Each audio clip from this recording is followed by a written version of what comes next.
அவர் சொன்ன மாதிரியான எந்த விதமான பெரிய மாற்றங்கள் எதுவும் நான் பார்க்கவே இல்லை. ஏன் அப்படின்னா சொல்லிடுறேன் பேசி முடிச்சிடு. அதுக்கப்புறம் பல இடத்துல சிப்காட் இதே நிலைமையில தான் இருக்குது. போய் பார்த்தீங்கன்னா பொட்டல் காடாக தான் இருக்குது. நீங்கள் 90 நாளைக்குள்ளே எல்லா வசதியும் செஞ்சு கொடுத்தா ரொம்ப சந்தோஷம் தான், மகிழ்ச்சி. அது சிப்காட்டும் சிட்கோவும் வந்திருக்கிறது. இன்னும் சொல்ல போனால் வேலை வாய்ப்பை உருவாக்குகிற பணியும் சாலை வசதிகளும் அதே போல் பேருந்துகள்லாம் முழுமையாக தரப்பட்டிருக்கு. ஏதோ ஒரு சில இடங்களில் இல்லாமல் கூட இருக்கிறாங்க. ஏன்னா 960 ஹேம்லெட்ஸ் இருக்குது.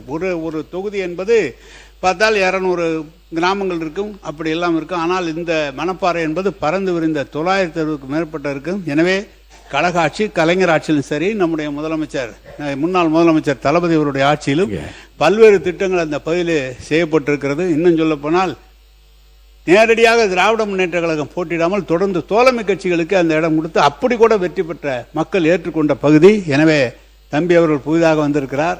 அவருடைய உறவினர் தான், ஒன்றிய தலைவராகவும் எங்கள் காலத்தில் இருந்திருக்கிறார். எனவே அதையெல்லாம் சொல்வதற்கில்லை, எல்லா பணிகளும் நடைபெற்று இருக்கிறது என்பதை தெரிவித்துக் கொள்கிறேன். நீங்கள் முதலமைச்சரை கேட்டு இன்னும் நல்லா செய்யுங்க. அதெல்லாம் நான்லாம் ஒன்று வேணும், அதுக்காக எங்களுக்கு அல்வா கொடுத்தேன்னு அது மட்டும் முக்கியம் இல்லை. அவங்க மாண்புமிகு தொழில்துறை அமைச்சர், பேரவைத் தலைவர் அவர்களே, மாண்புமிகு உறுப்பினர் அவர்கள் சொன்னார் சிப்காட் அங்கே நல்ல முறையாக நடைபெற்று இருக்கிறேன். நாங்கள் சிப்காட் ரிவைவல் மிஷன் அப்படின்னு சொல்லி ஒவ்வொரு மாவட்டத்திலையும் சிப்காட்டை ஆய்வு பண்ணிகிட்ருக்கோம். அதே மாதிரி பெருந்துறையில் 26/5/2026 அன்று மாண்புமிகு சட்டமன்ற உறுப்பினர் அவர்களும் நானும் சேர்ந்து அங்கே ஒரு ஆய்வு நடத்தினோம். அவர் சொன்ன மாதிரியான எந்த விதமான பெரிய மாற்றங்கள் எதுவும் நான் பார்க்கவே இல்லை. ஏன் அப்படின்னா சொல்லிடுறேன் பேசி முடிச்சிடு. அதுக்கப்புறம் தொழில் பூங்கா 1097.86 ஏக்கரில் ஆரம்பிச்சிருக்காங்க. பல வருடங்கள் ஆயிருக்கு.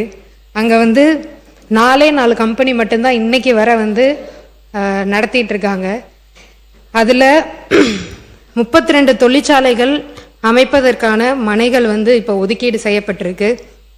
அங்கே முதலீட்டாளர்கள் கூட நம்ம ஒரு ஆய்வு நடத்தினோம். அவங்களுடைய கோரிக்கை எல்லாமே தண்ணீர் அங்கே இல்லை, ரோடு வசதி இல்லை, தெருவிளக்குகள் இல்லை, சரியான பஸ் வசதிகள் அங்கே இருக்க மக்கள் சிப்காட்டுக்கு வர முடியாத நிலைமையில தான் இன்னமும் இருந்துட்டு இருக்குன்னு பல கோரிக்கைகள் வச்சாங்க.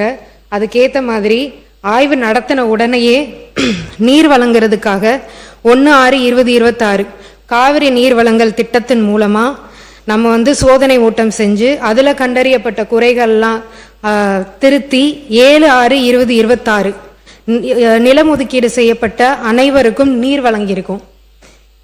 இதுல 2வது முறையா TNPL மூலமா நீர் வழங்குதல் திட்டமும் செயல்படுத்தப்பட்டிருக்கு.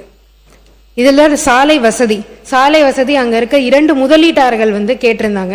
சாலை வசதிக்கான டெண்டர் 6/7/2026 அன்று ஒதுக்கீடு செய்யப்பட்டு நாளைக்கு அது ரிலீஸ் செய்யப்படுது. இதன் மூலமா அங்க இருக்க சாலை வசதிகளும் செய்யப்படுது. இது மட்டும் இல்லாம அங்க இருக்க தெருவிளக்குகளும் இதே ஒதுக்கீட்டில் செய்ய போறோம். பேரவையின் அனுமதியுடன் அலுவல் நேரம் நீட்டிக்கப்படுகிறது. மாண்புமிகு அமைச்சர் பேசலாம். இதை தவிர அங்க இருக்க ஒரு பெப்சிகோ நிறுவனம் பல ஆண்டுகளா TTCP அனுமதி இல்லாம இருந்துட்டு இருந்துச்சு. அவங்களுக்கு உடனடியா நம்ம இன்னைக்கு பண்ணி கொடுத்துருக்கோம். இதை தவிர பேருந்து வசதி இல்லை அப்படின்னு சொல்லி பொதுமக்களும் கேட்டிருந்தாங்க. சிப்காட்டுக்கு வரவே முடியல அப்படின்னு சொல்லி. அப்பதான் லோக்கல்ல இருக்க ஜாப் ஆப்பர்ச்சுனிட்டி அதிகமாகும். அதுக்கான வசதிகளும் ஏற்படுத்தி தருவதற்காக TNSTCக்கு கடிதம் எழுதி அதுக்கான சேவைகளும் நம்ம இப்போ தொடங்கியிருக்கோம்.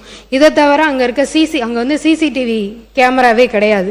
அதுக்கான வசதிகளும் ஏற்படுத்தியிருக்கோம். இதை விட என்ன இதுன்னு பார்த்தீங்கன்னா அங்கே துணை மின் நிலையமே கிடையாது. எலக்ட்ரிசிட்டி அங்கே இருக்க தொழில் முதலீட்டாளர்கள் கேட்கறது எல்லாமே துணை மின் நிலையம்.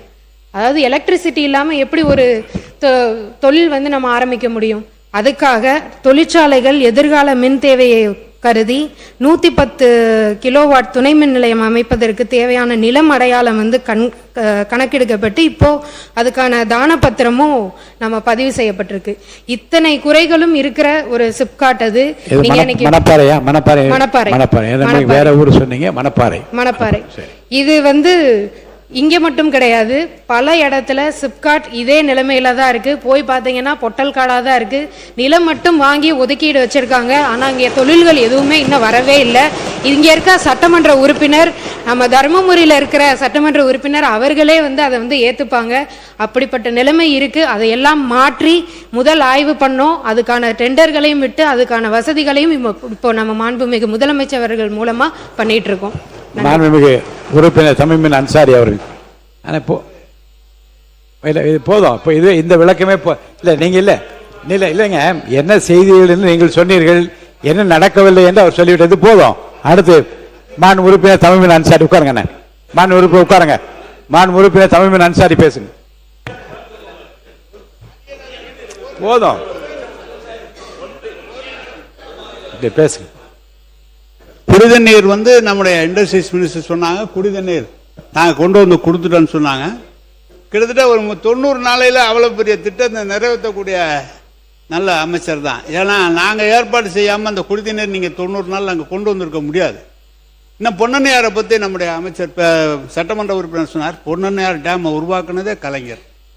அதுவும் காவிரியிலிருந்து கொண்டு வந்து தண்ணி கொடுக்கணும்னு சொல்றீங்க. காவிரியிலிருந்து கொடுத்து தண்ணீர் கொடுத்தோம்னா அதனுடைய வரைபடம், பூலோக வரைபடம் பார்த்தீங்கன்னா அந்த மணப்பாறை பகுதியில் ஒரு பகுதி மட்டும் தான் தண்ணி பாய், எல்லா இடத்துக்கும் தண்ணி போகிறதுக்கு வழி இல்லை. இதெல்லாம் கடந்த கால உண்மை. நீங்க 90 நாளைக்குள்ள எல்லா வசதியும் செஞ்சு கொடுத்தா ரொம்ப சந்தோஷம் தான், மகிழ்ச்சி. மாண்பு உறுப்பினர், மாண்பு அமைச்சர் பேசுறீங்களா?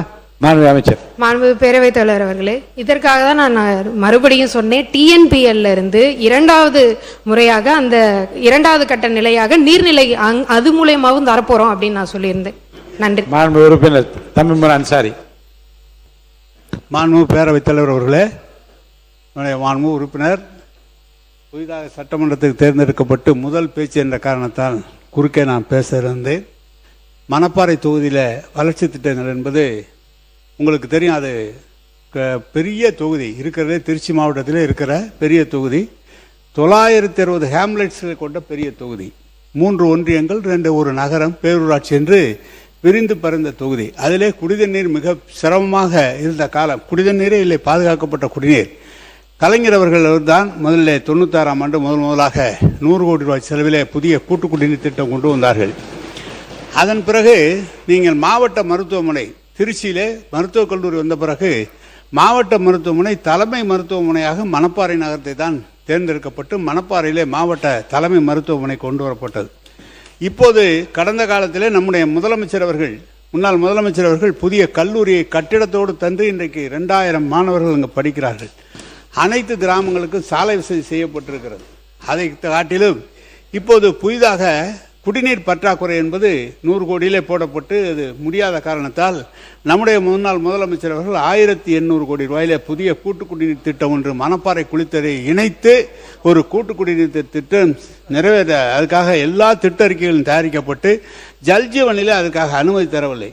மத்திய ஒன்றிய அரசு ஜல்ஜீவன் அனுமதி தரவில்லை. தந்திருக்குமானால் முழுமையாக பாதுகாக்கப்பட்ட குடிநீர் வழங்கப்பட்டிருக்கும். அதை காட்டிலும் 1700 கோடி 1700 ஏக்கரில் அவர் தான் சொன்னார் சிப்காட் உருவாக்கப்பட்டிருக்கிறது என்று. அந்த சிப்காட்டிலே கடந்த கால ஆட்சியிலே 5000 பெண்களுக்கு வேலை தருவதற்காக ஜிங்க்வின் என்ற ஒரு நிறுவனம், அமெரிக்கவனுடைய நிறுவனம், அங்கு வருவதற்கான முழு கையெழுத்தும் ஆற்றப்பட்டு நிறைவேற்றப்பட்டு இருக்கிறது. எனவே எல்லா பணிகளையும் அந்த பகுதிக்கு ஒரு சின்ன அதே போல ஒரு சின்ன ஆலோசனை தான். இந்த ஜன் ஜிக் இதெல்லாம் கொஞ்சம் தமிழாக்கம் செய்து அதுக்கு என்ன அர்த்தம் என்பதோடு நிலைமை அரசு உருவாக்க வேண்டும் என்ற கோரிக்கை. அதுக்கு பேரே அதான். அது சிப்காட்டும் சிட்கோவும் வந்திருக்கிறது. இன்னும் சொல்ல போனால் வேலை வாய்ப்பை உருவாக்குகிற பணியும் சாலை வசதிகளும் அதே போல பேருந்துகள்லாம் முழுமையாக தரப்பட்டிருக்கு. ஏதோ ஒரு சில இடங்களில் இல்லாமல் கூட இருக்கிறாங்க. ஆனால் 960 ஹேம்லெட்ஸ் இருக்குது. ஒரு தொகுதி என்பது பார்த்தால் 200